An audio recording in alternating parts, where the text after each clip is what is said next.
Hello everyone, easy nursing classes में आपका स्वागत है। हम आपको बता देंगे फंडामेंटल्स ऑफ नर्सिंग हमारी कंप्लीट हो चुकी है और उससे रिलेटेड सारी वीडियो जो है वो हम चैनल पे डाल चुके हैं। तो आप चैनल पे देख सकते हो। फंडामेंटल ऑफ नर्सिंग से 15 से 20 क्वेश्चन जो है वो हर कॉम्पिटिटिव एग्जाम में पूछे जाने हैं। तो उसके बाद हमने स्टार्ट कर दिया है मेंटल हेल्थ नर्सिंग, और आज की क्लास में हम डिस्कस करेंगे बहुत ही इंपॉर्टेंट टॉपिक है मेंटल रिटार्डेशन के बारे में। तो मेंटल रिटार्डेशन सबसे पहले होती क्या है? जो मेंटल रिटार्डेशन है इसको हम इंटेलेक्चुअल डिसेबिलिटी भी बोल सकते हैं, ऑल्सो कॉल्ड इंटेलेक्चुअल डिसेबिलिटी, या फिर हम इसको जर्नल लर्निंग डिसेबिलिटी भी कहते हैं। It is also known as general learning disability. जो मेंटल रिटार्डेशन है, सबसे पहले इसकी definition, it is generalized neuro developmental disorder. Nervous system से रिलेटेड प्रॉब्लम होती है जिसकी वजह से डेवलपमेंट नहीं होती। Characterize by significant impaired intellectual and the adaptive functioning, जिसमें जो पर्सन है उसकी इंटेलेक्चुअल फंक्शनिंग जो है वो इंपेयर हो जाती है, जो अडेप्टिव फंक्शनिंग होती है वो इंपेयर हो जाती है मेंटल रिटार्डेशन के अंदर। इटियोलॉजी कॉजेज क्या क्या है मेंटल रिटार्डेशन के? तो सबसे पहले अगर इटियोलॉजी हम देखें मेंटल रिटार्डेशन की, तो सबसे पहले आता है डाउन सिंड्रोम। डाउन सिंड्रोम में क्या होता है? इसमें ट्राइसोमी हो जाती है, trisomy of chromosome number 21। 21 chromosome की ट्राइसोमी हो जाती है, तो उसको हम बोलते हैं डाउन सिंड्रोम। जो क्रोमोसोम होते हैं वो पेयर में होते हैं, लेकिन जो 21 नंबर क्रोमोसोम है वो ट्रिपल हो जाता है, एक्स्ट्रा हो जाता है एक क्रोमोसोम, तो उसको बोलेंगे ट्राइसोमी। तो trisomy of chromosome number 21, that is called down syndrome. तो डाउन सिंड्रोम की वजह से मेंटल रिटार्डेशन हो सकती है। उसके बाद आता है phenyl ketone urea. Phenyl ketone urea क्या होता है? इसमें अमीनो एसिड होता है phenyl alanine, amino acid that is phenyl alanine. जो अमीनो एसिड होता है इसका जो लेवल होता है ब्लड के अंदर वो इंक्रीज हो जाता है, और उसको हम बोलते हैं फिनाइल कीटोन यूरिया। तो अगर फिनाइल कीटोन यूरिया है, फिनाइल एलेनिन जो है वो बॉडी से एक्सक्रीट नहीं हो रहा है, ब्लड के अंदर लेवल इंक्रीज हो गया है, तो that also cause the mental retardation in childrens. उसके बाद है cat cry syndrome. Cat cry syndrome क्या होता है? इसमें जो क्रोमोसोम नंबर 5 होता है वो मिसिंग होता है। तो क्रोमोसोम नंबर अगर 5 मिसिंग है तो that is called the cat cry syndrome. तो जिन बच्चों में कैट क्राई सिंड्रोम होता है उनमें भी क्या होगा? मेंटल रिटार्डेशन होगी। लेड पॉइजनिंग की वजह से मेंटल रिटार्डेशन हो सकती है। लेड पॉइजनिंग जो है इसको हम प्लम्बिज्म भी बोलते हैं। Maternal age at the time of pregnancy, अगर जो वुमेन है उसकी एज मोर देन 35 है, तो जो बच्चा है उसमें मेंटल रिटार्डेशन होने का रिस्क जो है वो इंक्रीज हो जाता है। कोई भी प्रॉब्लम है प्रेगनेंसी के ड्यूरिंग, मदर को कोई प्रॉब्लम आ गई है, कोई इन्फेक्शन हो गया है, मदर को टॉर्च का इन्फेक्शन है, तो उस वजह से भी मेंटल रिटार्डेशन जो है वो बच्चों में हो सकती है। इसके बाद आती है फैमिली हिस्ट्री। अगर किसी के फैमिली में पहले ही मेंटली रिटार्डेड है या पेरेंट्स में प्रॉब्लम है, तो आगे जो है वो इनहेरिट हो जाती है बच्चों के अंदर, तो फैमिली हिस्ट्री भी इसका एक कॉज है। बर्थ के टाइम पे कोई ट्रॉमा हो गया है बच्चे को, तो उसकी वजह से मेंटल रिटार्डेशन हो सकती है। बर्थ के टाइम पे अगर हाइपोक्सिया हो गया है, हाइपोक्सिया क्या होता है? Lack of oxygen in the tissue. तो बर्थ के टाइम पे अगर प्रॉपर ऑक्सीजन जो नहीं मिली है टिश्यू को, तो उसकी वजह से भी जो ब्रेन सेल होती है, जो न्यूरॉन होते हैं वो डेड हो जाते हैं, और जिसकी वजह से क्या होता है? जो मेंटल डिसेबिलिटी है वो बच्चे को हो जाती है, मेंटल रिटार्डेशन हो जाती है। तो अगर हाइपोक्सिया है तो उसकी वजह से भी बच्चा जो है वो मेंटली रिटार्डेड हो सकता है। कोड अराउंड द नेक, अगर नेक के चारों तरफ बच्चे की कोड है तो बच्चे को ब्रीदिंग में प्रॉब्लम होगी, रेस्पिरेटरी प्रॉब्लम होती है बच्चे को, तो उसकी वजह से भी मेंटल रिटार्डेशन हो सकती है। लो बर्थ वेट बेबी है, अगर severely low birth weight baby है तो उसमें भी मेंटल रिटार्डेशन का रिस्क जो है वो बच्चों में ज्यादा होता है।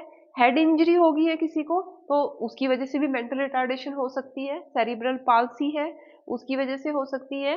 या ब्रेन के अंदर कोई इन्फेक्शन है, एनसेफलाइटिस है, मेनिंजाइटिस है, या कोई अदर इन्फेक्शन है ब्रेन के अंदर, तो सीवियर इन्फेक्शन जो है that also can cause the mental retardation in the children.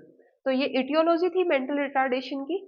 उसके बाद लेवल बहुत इंपॉर्टेंट है। लेवल ऑफ मेंटल रिटार्डेशन के कौन कौन से लेवल होते हैं? तो सबसे पहले इसमें लेवल में हमारा आता है माइल्ड एमआर। माइल्ड एमआर हम किसको बोलेंगे, जिसमें जो है वो आईक्यू इंटेलिजेंट क्यूशेंट जो है वो 50 to 70% होता है, उसको हम बोलते हैं माइल्ड एमआर। तो आईक्यू जिसका 50 से 70% तक है वो माइल्ड एमआर में आता है। और जो ये माइल्ड एमआर होते हैं ये टोटल एमआर के 85% तक होते हैं।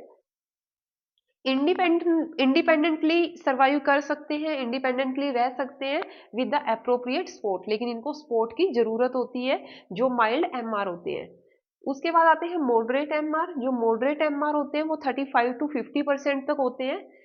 चैलेंज्ड एकेडमिकली, एकेडमिकली चैलेंज्ड होता है इनको, ये ज्यादा एकेडमिकली ज्यादा परफॉर्म नहीं कर पाते हैं, जो सेकंड और थर्ड स्टैंडर्ड है वहां तक ही ये जा पाते हैं, तो इनको बोलते हैं मॉडरेट एमआर। और टोटल एमआर की ये 10% होते हैं। और इनको कोई भी अगर काम कर रहे हैं तो इनको सुपरविजन की जरूरत होती है, इनको अकेला इनको भी हम नहीं छोड़ सकते कोई काम करने के लिए। उसके बाद आते हैं सीवियर एमआर। जो सीवियर एमआर होते हैं वो 20 to 35% आईक्यू होता है उनका। और मास्टर होते हैं, बेसिक स्किल इनको सिखाई जाती है, मास्टर होते हैं बेसिक स्किल के, जैसे ड्रेसिंग है, बाथिंग है, क्लीनिंग है, ये चीजें इनको सिखाई जाती है। एकेडमिक में परफॉर्म नहीं कर पाते हैं, लेकिन काउंटिंग है, वर्ड्स को रिकॉग्नाइज करना है, इन चीजों का इनको पता होता है। लिव्स इन ग्रुप, इनको ग्रुप में रखा जाता है, बोलते हैं सीवियर एमआर। उसके बाद आते हैं हमारे प्रोफाउंड एमआर है। इसमें जो आईक्यू होता है दैट इज लेस देन 20%। और टोटल एमआर के जो प्रोफाउंड एमआर है वो 1 to 2% होते हैं। इनको सेल्फ केयर जो है वो सिखाई जाती है, सेल्फ केयर स्किल्स के बारे में बताया जाता है, और कम्युनिकेशन स्किल है वो हम इनको सिखाते हैं। इंडिपेंडेंटली ये नहीं रह सकते, जो प्रोफाउंड एमआर है वो इंडिपेंडेंटली काम नहीं कर सकते हैं, उनको पूरे सपोर्ट की जरूरत होती है, सुपरविजन की जरूरत होती है, इनको हम बिल्कुल अकेला नहीं छोड़ सकते। ठीक है, तो इसमें क्वेश्चन पूछा जाता है, आईक्यू पूछा जाता है, माइल्ड एमआर है तो आईक्यू कितना होगा, मॉडरेट में कितना होगा, सीवियर में कितना होता है, प्रोफाउंड में आईक्यू लेवल कितना होता है, और उनके कैरेक्टरिस्टिक्स क्या है, क्या क्या एक्टिविटी वो परफॉर्म कर सकते हैं। तो इससे रिलेटेड जो क्वेश्चन है वो कॉम्पिटिटिव एग्जाम में कई बार पूछा जाता है, लेवल ऑफ मेंटल रिटार्डेशन। फिर है हमारा नॉर्मल आईक्यू कितना होता है। अगर हम नॉर्मल आईक्यू की बात करें, बहुत बार क्वेश्चन आया है, तो 70 to 110 जो होता है वो नॉर्मल आईक्यू होता है। 90 to 110, 90 to जो 110 तक है वो नॉर्मल आईक्यू कंसिडर करते हैं। असेसमेंट ऑफ आईक्यू उसके बाद आता है नॉर्मल आईक्यू, हमारा होता है 90 to 110 नॉर्मल आईक्यू होता है। इंटेलिजेंस क्यूसेंट, तो इंटेलिजेंस क्यूसेंट हम कैसे असेस करेंगे किसी का, तो उसके लिए जो फार्मूला होता है that is the mental as divided by chronological S multiply by 100। तो मेंटल एज को क्रोनोलॉजिकल एज से डिवाइड करते हैं और 100 से मल्टीप्लाई करते हैं। मेंटल एज जो है वो किसी की मेंटल एज अगर 12 इयर्स है, कोई 10 ईयर का बच्चा है, हम कंसिडर करते हैं कोई 10 साल का बच्चा है, और हमने उसकी मेंटल एज जो है वो असेस की है, कुछ टेस्ट परफॉर्म करते हैं इंटेलिजेंस के लिए, तो उससे हम असेस करते हैं कि मेंटल एज कितनी है। तो मेंटल एज उसकी 12 इयर्स है, और क्रोनोलॉजिकल एज जो है उसकी 10 ईयर है, 10 ईयर का बच्चा है, मेंटल एज 12 ईयर है, तो मल्टीप्लाई बाय 100। तो यहाँ पे जो आईक्यू है उस बच्चे का, आईक्यू कितना आता है, आईक्यू है 120, यानी कि एवरेज से जो आईक्यू है वो बच्चे का ज्यादा है, तो बच्चा जो है वो इंटेलिजेंट है। अगर नॉर्मल से एवरेज से उसका आईक्यू ज्यादा आ रहा है, ठीक है, तो हम मेंटल एज जो है वो इंटेलिजेंस टेस्ट से देखते हैं कि मेंटल एज कितनी है। स्टैंडर्ड जो इंटेलिजेंस क्यूसेंट के लिए जो स्टैंडर्ड टेस्ट होते हैं वो आपने सिर्फ नाम याद रखने हैं, बाकी डिटेल जो है वो साइकोलॉजी में आती है इनकी। Standard Binet test, Wechsler adult intelligence scale, Raven colour progressive matrices, Vineland social maturity scale. जो वाइनलैंड सोशल मैच्योरिटी स्केल है ये ब्लाइंड और डीफ और डम पर्सन के लिए होता है। सेगोइन फॉर्म बोर्ड टेस्ट ये इलिटरेट्स के लिए होता है, तो ये आपने याद रखने हैं कि कौन सा इलिटरेट के लिए कौन सा टेस्ट करते हैं, इंटेलिजेंस टेस्ट कौन सा यूज करते हैं। ब्लाइंड डीफ और डम के लिए कौन सा इंटेलिजेंस टेस्ट यूज करते हैं। तो आपको इनके नाम पता होने चाहिए कि कौन से जो है वो इंटेलिजेंस टेस्ट है वो यूज किए जाते हैं आईक्यू को असेस करने के लिए। उसके बाद आते हैं sign and symptom of the mental retardation.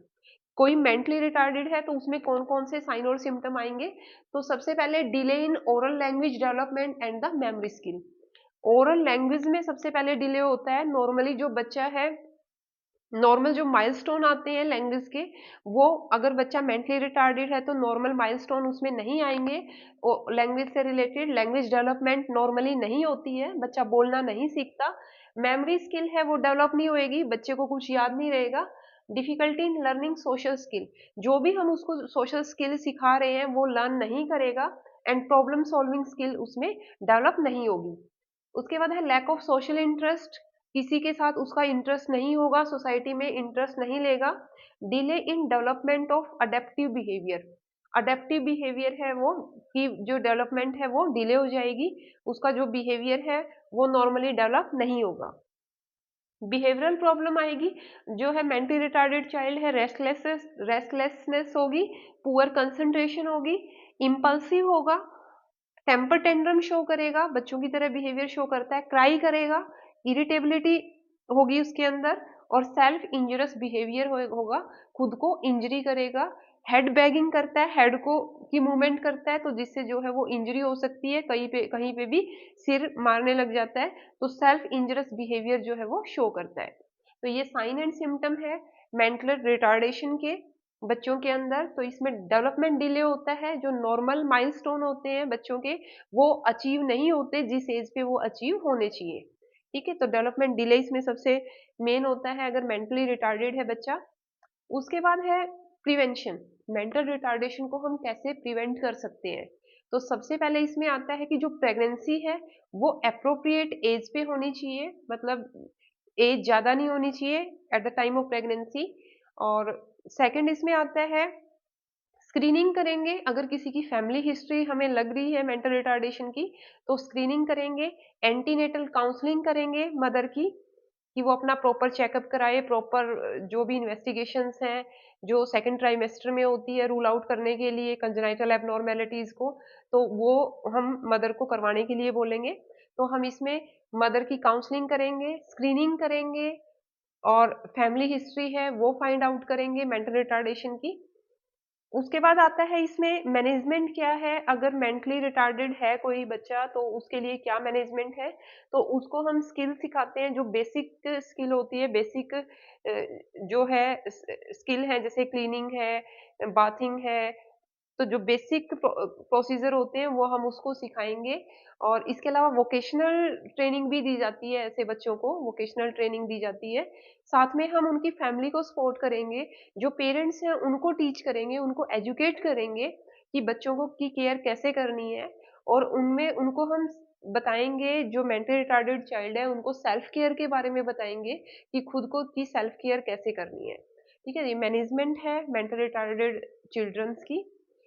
तो ये हमारा टॉपिक था मेंटल रिटार्डेशन का। इसमें क्वेश्चन यहाँ से आता है, कई बार आईक्यू का फॉर्मूला पूछते हैं, नॉर्मल आईक्यू कितना होता है, और कैसे हम नॉर्मल आईक्यू है वो निकालेंगे, फॉर्मूला क्या होता है नॉर्मल आईक्यू का।